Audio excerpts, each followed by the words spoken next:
Subscribing to The Observer on YouTube couldn't be easier, and we're going to show you exactly how to do that. First, navigate to www.youtube.com/TheObserverNJ. Once you get there, all you need to do is hit the subscribe button. Next to the subscribe button, click the down arrow and then all. And that's it. You're subscribed, and now anytime The Observer is live, you will be notified. Hi again, everybody. It's Kevin Canessa coming to you live from the newsroom of The Observer and TheObserver.com on this, the 7th day of October in the year 2025. Sure hope you're enjoying your Tuesdays, no matter where it is you are in the country.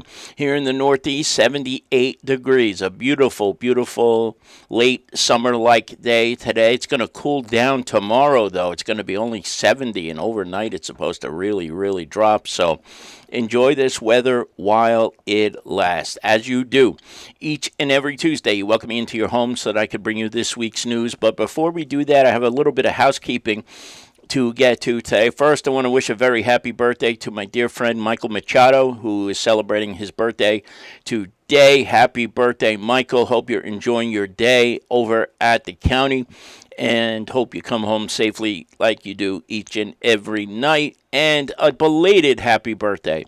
Yesterday was Dr. Addie Boyd's birthday. Addie is a dear friend also, and I just love her to death. She, of course, a member of the Kearney Board of Education, celebrated her birthday yesterday, 29 years young for Addie Boyd.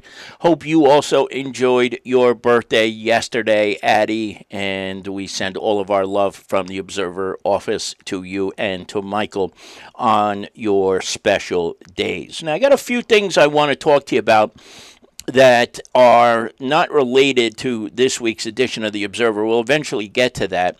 But speaking of Addie, let me take the newspaper off the screen here. The Harrison Cancer League is having a special spiritual awakenings event at the Elks Lodge in Harrison on the 26th of October. If you have ever been to Mystical World, which used to be on Ridge Road in Lyndhurst, now it's over on I forget the name of the street, but it's still in Lyndhurst. I'll get you all that information. But they're having this special event if you're into readings and spiritual life and things of that nature.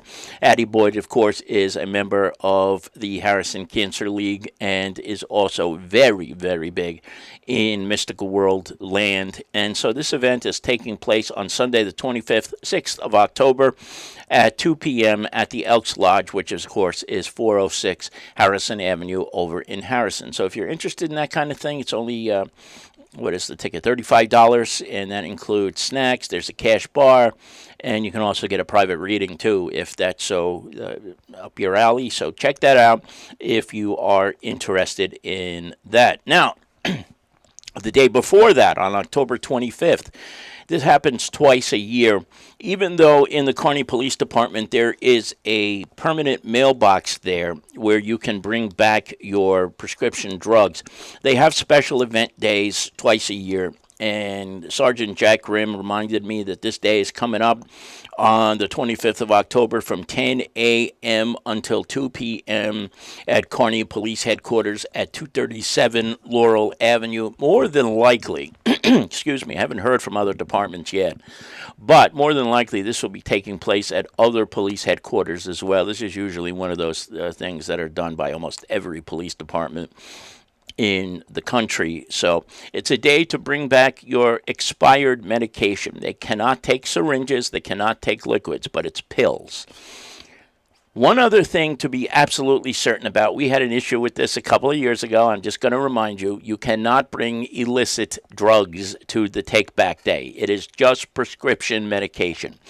You cannot bring weed. You cannot bring heroin. You cannot bring cocaine, any type of illicit drugs. None of those will be taken. In fact, if you do, you'll probably wind up with handcuffs on you. So don't do that. Just bring back your unwanted and unused pills. It's a good thing to get it out of the house because Jack was telling me in his press release that a lot of times when people leave their prescription medication around, people wind up taking it and using it for illicit purposes, especially narcotics, painkillers, things of that nature. So this is a great way to get rid of your medication. Bring it all, drop it off at KPD headquarters, and then you don't have to worry about it being used for nefarious purposes. But we'll let you know if we hear about any other police departments having similar events on the 25th.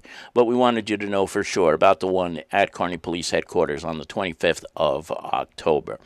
And as we move on, I want to welcome in Dan Pronti. He, of course, is the mayor of North Arlington. He joins us in the chat room every week during the course of our broadcast. Mayor, it's always good to see you. And maybe you can let us know if North Arlington is doing the DEA Take Back Day. I don't think every police department does it. It's not a requirement. You don't have to do this.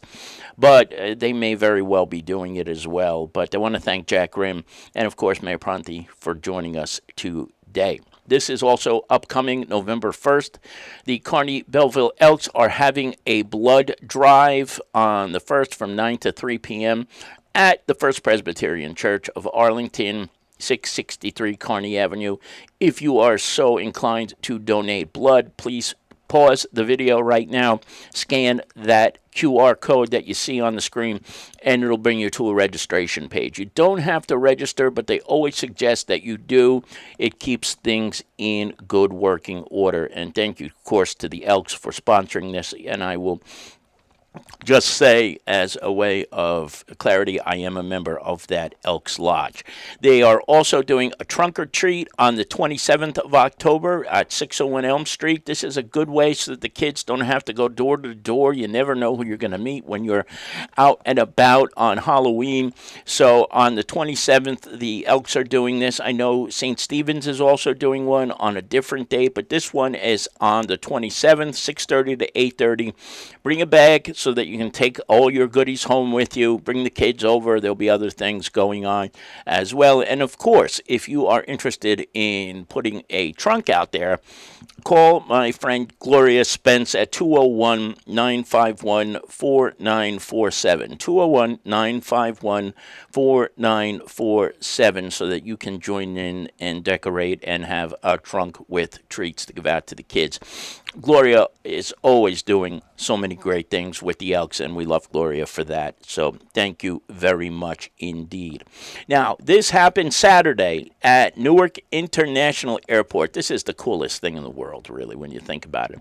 What you're looking at right there on the screen is a United Airlines 737-900 MAX. That's one of the, believe it or not, the Boeing planes that was having trouble a couple of years ago, if you recall, in the news. But what the Scots did was they were one of 36 teams, I believe it was, that participated in a pull of this 737, which weighs, I want to say, 150,000 pounds. And that team that you see right there was able to pull that 737 the required 8 feet in order to be a winner, or however this works, right? But they also donated thousands upon thousands of dollars to the charity that this all goes to, and that, of course, is the Special Olympics. And the Scots are always doing great and unique things like this. I wish I had put more pictures up on the screen, and I want to thank my dear friend Mary Beth Kennedy for sending these pictures. There was a picture of one of the youngsters who was there standing in one of those gigantic Rolls-Royce engines right there that you see right there. But it was a great day, and a lot of money was raised, and the Scots are always doing so many great things for the community. So thank you to Mary Beth for sharing that with us, and of course to all of the people who participated. And that's Joe McGonigal over there during the entire time where they were pulling. Before and after, he was bagpiping for them, and it was a great afternoon over at EWR. Before we continue, I'm going to welcome in my birthday sister, that is Carol Manley, who is watching us from down the shore. Lori Bradow is also here with us. And Bill Scarterfield, who says his team is pulling a mutts. 2 years in a row, Billy, too. I mean, at least they won a game last year, did your Phillies, against the Mets, but it's been pretty sour the last couple of nights. The Phillies, of course, trailing the L.A. Dodgers 2-0 now. The Milwaukee Brewers are up 2-0, and the Yankees play tonight at Yankee Stadium. with the season on the line against your Toronto Blue Jays. Boy, oh boy, this is do or die for the Yankees. We'll see what happens tonight. And you know what else? It's pretty remarkable. For those of you who are hockey fans, the NHL season opens up tonight.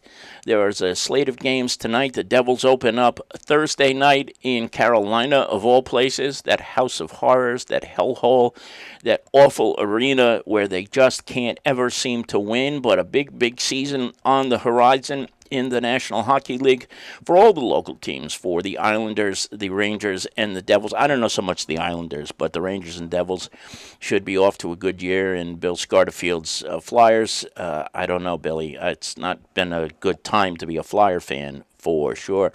And we also welcome in our friend Bill Dow. You just missed all the Elk stuff, Billy. Thank you for joining us and for always sharing all the different things that the Elks are doing. You make my life so much easier when you send all that stuff, so I appreciate it. Bill Dow, who, of course, is the president of the state Elks right here. Now, this is this week's front page, and I want to talk to you about the two things that you see here up on the front page. This is always my favorite event of the year because students from Harrison Public Schools go out and they do an event called Pinwheels for Peace that Laura Compton has been involved in since I can remember. And they always make the peace sign over at the Library Park in Harrison, and it's a good day to remind people that it is possible, despite all the garbage that's going on in this world today, for there to be peace. And it's always great that the kids are the ones who remind us that peace is always possible. So I want to thank Laura for sending that over. She has each and every year that she's participated in it, and it's always such a striking visual to see the kids out there forming that peace sign on the lawn there at the park in Harrison. Now, the major news story of the week, this was great. I had a chance to meet and talk to Captain Javier Toro. He is the head of the Special Victims Unit in the Hudson County Prosecutor's Office. The SVU is exactly what you would think it is. If you think about the television show, it's sex crimes, but he's also had a storied career for over 20 years with the Hudson County Prosecutor's Office. And I got to tell you something. He just completed the National FBI Academy, which is a prestigious thing that was started in the 1930s by the original FBI director, J. Edgar Hoover. And what happens is it's law enforcement officers from all over the world. There were 20 different countries represented when Captain Toro was there. And there were also police officers from 49 of the 50 states who he got to network with during this period of time. The only state that was not represented in the country, this particular instance of the academy, was the great state of Vermont. I have no idea how that happened, but while he was there, Captain Toro had an opportunity to meet and mix with some of the finest law enforcement officers you will ever get a chance to meet. And I don't want to give away the story too much, but I hope you'll read it, because what he was able to take away from that, he's going to bring back to the Hudson County Prosecutor's Office. And this is going to make life so much better for the people he's around and for any of the victims that he has to deal with or any of the crimes that he has to solve. And, you know, I asked him when I was talking to him, I said, like, what would you say to anybody who was thinking about this? And his answer was very, very quick. Do it. Just do it. It's prestigious. When you think about it, that this started in J. Edgar Hoover's time. Think of him what you wish as a director of the FBI, but this has been going on for 90 years. And, you know, it's a shame. I know a few people who have had a chance that to go and were denied the opportunity to go by their superior officers. This, to me, is an utter no-brainer if you have an opportunity to send one of your officers there, no matter what their rank is. They're not going to go to something like this and then take off for greener pastures. You go, you come back, you are a new police officer. You have so many different new ideas and concepts and methods and technology that you bring back with you. that it makes so little sense that anybody would ever say, no, I don't want this guy going, I don't want that woman going, no, just stay home and just continue doing what you're doing. So I'm very happy that Captain Toro was able to go. He, of course, lives in Lyndhurst, too, and he's lived there for almost 20 years, and he's a great asset to the Hudson County Prosecutor's Office and to our county. It is just remarkable. So I want to thank him for spending the time with us and talking about this. I also want to thank especially Caitlin Moda, the Hudson County Prosecutor spokeswoman, for bringing this to us. She knew about Javier's connection to Lyndhurst and our covering Lyndhurst, and it was really an enjoyable time for me. And it certainly seems like Captain Toro comes back with so many new ideas and concepts that he can share with all of his colleagues at the Hudson County Prosecutor's Office.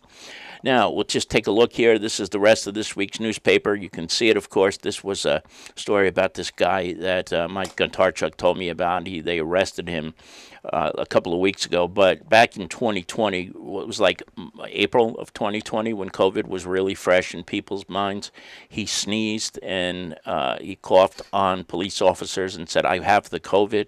And if you recall, back then, there was no vaccination. People weren't wearing masks. This guy's been involved in so many ridiculous crimes over the years, and the Kearney police arrested him again. I'm sure he's out by now, but I haven't looked. Sometimes when I look at that, it makes me sick to see how quickly these guys get released after committing some of the most heinous crimes. Don't forget also that there are 2 pages of classified. So if you're looking for a place to rent or a job or anything of that nature, there is plenty for you to find in this week's classified. So check it out. And of course, Jason Bernstein has 2 sports stories this week, including an athlete of the week. Billy, it took me a while, but I did finally get on the front page. So yes, thank you very much. You should be impressed. And look at this. Here's my buddy James Oldsmall. I won't tell you his real name in case he wants to keep that private. To another year, the Rangers not winning the Stanley Cup. And I love that he's got a Yankees logo as his screen, as his avatar, because let me tell you something, James Oldsmall is the furthest from a Yankee fan, unless he is so sick of the Mets like I am that he's just given up on them. And who can blame any Mets fan after this joke of a season? All right, everybody, I want to thank each and every one of you for joining me today. I just want to thank Jimmy for coming by, Billy, Bill Dow, Lori, Carol, Mayor of North Arlington, Dan Pronti, and to anybody who may be hiding in the background, I know you are there, and I appreciate your presence from wherever it is you are, whether you're in Kearney, Harrison, Jersey City, Newark, wherever it is that you are. We appreciate you spending the time, or even Arizona, like Billy is. We will be back 1 week from today, and if anything breaks during the course of the week, of course, we will join you with breaking news as it happens. So, from the newsroom of The Observer and TheObserver.com, it's Kevin Canessa signing off for now, and we hope to see you back here again very, very soon. Enjoy the rest of your Tuesday, everybody, and we will see you later. Bye-bye.